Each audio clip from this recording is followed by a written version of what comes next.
안녕하세요 여러분, 지하국반 율쌤입니다. 자, 오늘은 베트남어 공부하는 방법, 공부 학습법, 그 중에서도 발음에 대한 이야기를 좀 해보도록 할 거예요. 많은 분들이 선생님 발음 연습이 너무 어려워라고 하시는 분들이 굉장히 많으신데요.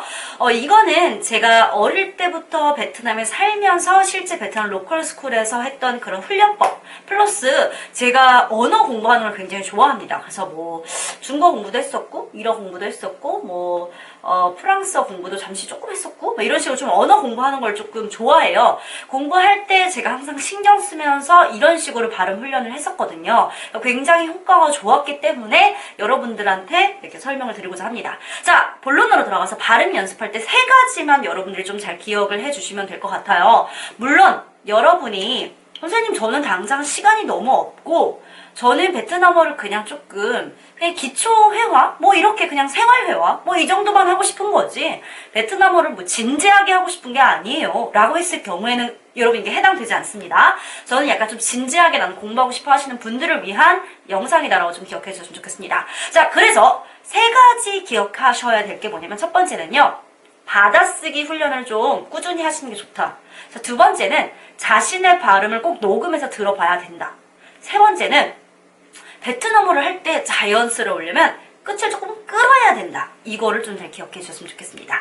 자, 그러면 이제 받아쓰기. 베트남에서는 찐다라고 하는데, 이제 받아쓰기는 어떻게 하는 게 좋냐면요. 정말 초등학교 제가 한 6, 7년 동안 항상 그 훈련을 받았던 것 같아요.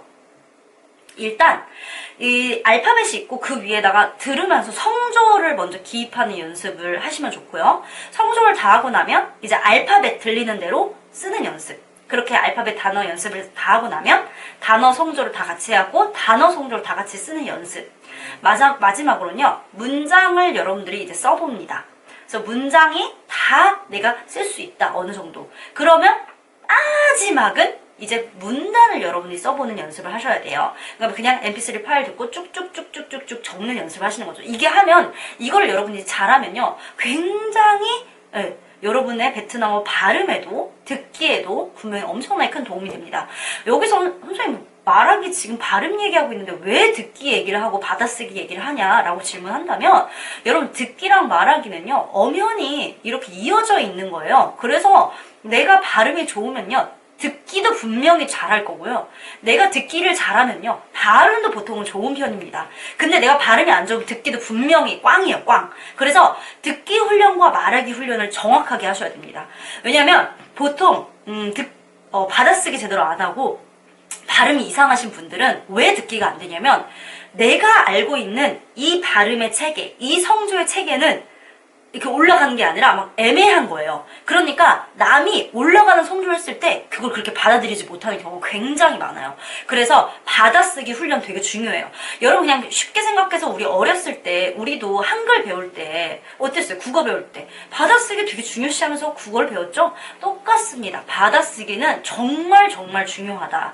그리고 많은 분들이 선생님 대충 뭐 저랑 시험 볼 때 선생님 대충 저 이 정도만 쓰면 뭐 조금 뭐 세모 정도, 0.5점이라도 반점이라도 점수 주시면 안 돼요? 막 이렇게 물어보시는 분들이 있어요. 이 정도면 제가 거의 성조 빼고는 다 맞췄잖아요. 이렇게 얘기를 하시는 분들이 있는데, 그럴 수가 없는 이유가, 여러분 만약에 제가 발음이라는 걸 우리가 받아쓰기를 했는데 여러분이 벨음이라고 쓴 거죠. 그걸 맞다고 할 수가 있나요? 없는 거예요. 그런 것처럼 여러분들이 완벽하게 알지 못했을 경우에는 그 단어 발음이나 사용 방법이나 이게 틀릴 확률이 굉장히 높아요. 그래서 좀 제대로 숙지를 하시는 게 굉장히 중요하다. 그래서 받아쓰기 연습은 뭐 많지는 않아도 한 일주일에 여러분들이 2번 정도 해주시면 굉장히 좋겠죠.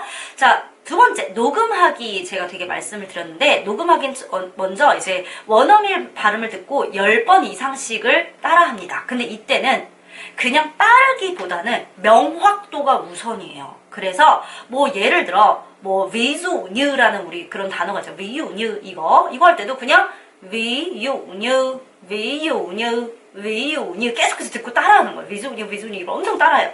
그리고 나서 녹음을 해봅니다. 그래서 내 발음이랑 원어민 발음을 비교를 해요. 다른 게 있다면 계속해서 수정을 합니다. 특히 여기서 성조가 안 되시는 분들이 있는데요. 이런 분, 선생님 저 성조가 안 돼요. 그런 분들은 거의 대부분 마음이 급할 확률이 굉장히 높아요. 그런 분들은 조금 힘들더라도 어떻게 해야 되냐면 완전히 끌면서 올리던가 완전히 끌면서 한번 내려보세요. 그러면 100% 발음이 됩니다. 뭐 예를 들어 마 하고 올리면요 무조건 되고요. 마 하고 무조건 내리면요 무조건 발음이 돼요. 그래서 발음이 안 된다는 얘기를 하시면 안 되고, 여러분이 그거는 내가 마음이 급해서 그럴 확률이 굉장히 높고, 그런 분들은 한국어를 하실 때도 보통 명확도가 떨어지는 경우가 굉장히 많아요. 그러실 때는 조금 힘들어도 처음에는 발음을 천천히 올리고 성조를 천천히 내리는 연습을 좀 하셔야 돼요. 그래서 그렇게 다 한 다음에 그 다음부터는 여러분은 이제 단어 발음이 명확해지면 문장을 해야 됩니다.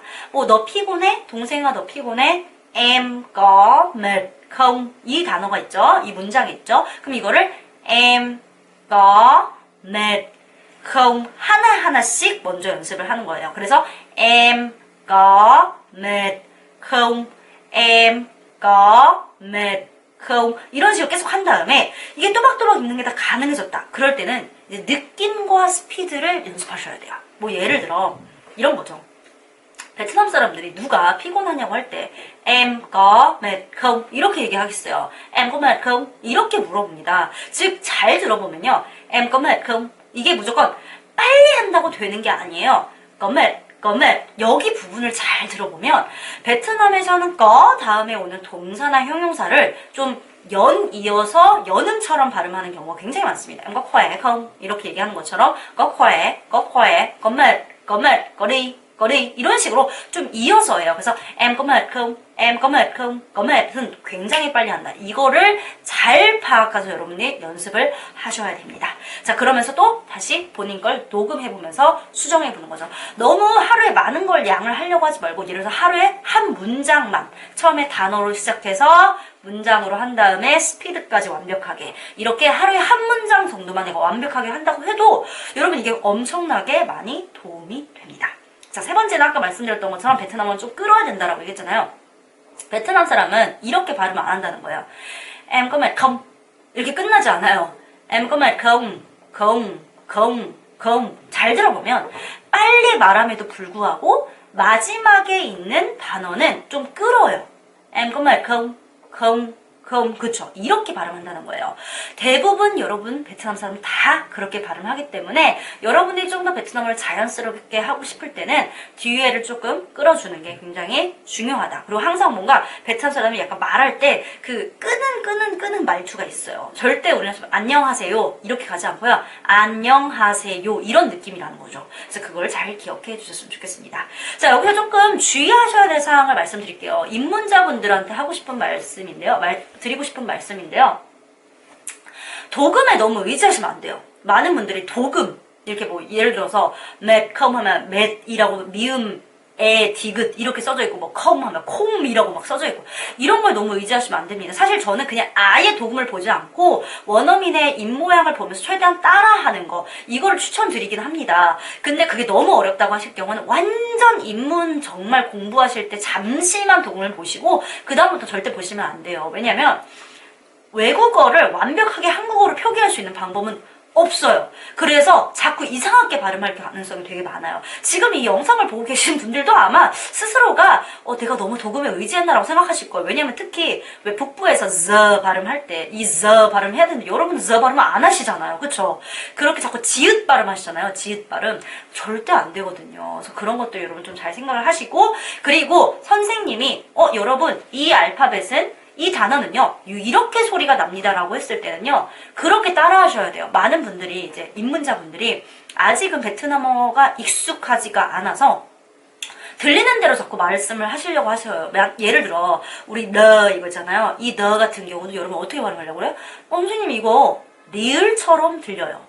저 리을로 발음하면 안 될까요? 리을인 것 같아요. 이렇게 물어보시는 분들 엄청 많아요. 아니에요, 여러분. 절대 아닙니다. 그쵸? 이게 아직 입문자라서 발음에 대해서 여러분이 아직 제대로 못 들리는 거지. 베트남은 정확하게 디귿 발음인데 단지 조금 다른 디귿 발음이죠. 너 하고 혀를 강하게 내리면서 하는 발음이라서 리을처럼 들리는 것 뿐입니다. 자, 그리고 또 뭐 있어요? 또 많은 분들이 뭐 게이네이 뭐 이렇게 가끔씩 질문 주시는 분들이 있어요. 가이나이 이거 있죠. 이 this 이거 가이나이 이것도 선생님 제가 베트남 가니까 많은 베트남 사람이 게이네이 막 이렇게 발음하는 것 같아요. 그렇게 발음하면 절대 안 되죠. 가이나이 까이나이 이거를 굉장히 빨리 해서 까이나이 까이나이 이렇게 발음하셔야 돼요. 그래서 절대 본인이 들리는 대로 막 발음하시려고 하시면 절대 안 되고요. 원어민이 명확하게 하는 발음 그대로 발음 방법대로 발음을 하시고 연습을 하시는 게 되게 중요하다. 잘 기억을 해줬으면 좋겠습니다. 자, 여러분 이렇게 제가 말씀드린 거 한 10번 정도만 해도요. 확실히 뭐 좋아지는 게 느껴지실 거예요. 물론 여러분이 뭐 한 달에 한 번 해서 10번 이건 안 되겠죠. 조금 집중할 수 있는 기간을 두고 10번 정도만 훈련을 해도 훨씬 나아진 나의 베트남어 발음을 여러분들이 알 수 있고 나의 베트남어 듣기를 알 수가 있습니다. 여러분들이 만약에 선생님은 그러면 얼마큼 발음 연습을 했냐라고 물어본다면 저는 베트남에 4살 때 갔고 그 다음에 학교를 굉장히 일찍 가서 6살 때 학교를 들어가서 한 5, 6학년 때까지 이 연습을 항상 했었으니까 뭐 한 6, 7년 정도는 제가 계속해서 이런 연습을 했었던 것 같아요. 그래서 지금은 발음하는 게 굉장히 전혀 문제가 없는데 여러분 그만큼 제가 가장 뇌가 말랑말랑한 시기에 그만큼을 연습을 해서 된 거예요. 그렇기 때문에 여러분도 그냥 발음 저는 대충 알파벳 알아요. 이걸로는 안 된다는 거를 좀 기억해 주셨으면 좋겠습니다. 그래서 다시 한번 3가지 기억해 주세요. 받아쓰기 훈련 굉장히 중요하고요. 두 번째는 자신의 발음을 녹음해서 원어민 발음과 끊임없이 비교하는 게 굉장히 중요하다. 자, 3번째는 베트남어를 할 때는 조금은 끄는 거, 뒤를 좀 끄는 게 이게 굉장히 핵심이 될 수 있다. 이거 기억해 주시면 좋을 것 같습니다. 자, 여러분 또 베트남어 공부법 혹은 뭐든 상관없습니다. 여러분들이 궁금한 거 있으면 언제든 코멘트 달아주시면 제가 좀 참고해서 영상을 만들도록 하겠습니다. 이번 영상이 마음에 드신다면 여러분 구독, 좋아요, 알람 설정까지 부탁드리겠습니다. 지아오 빡빡!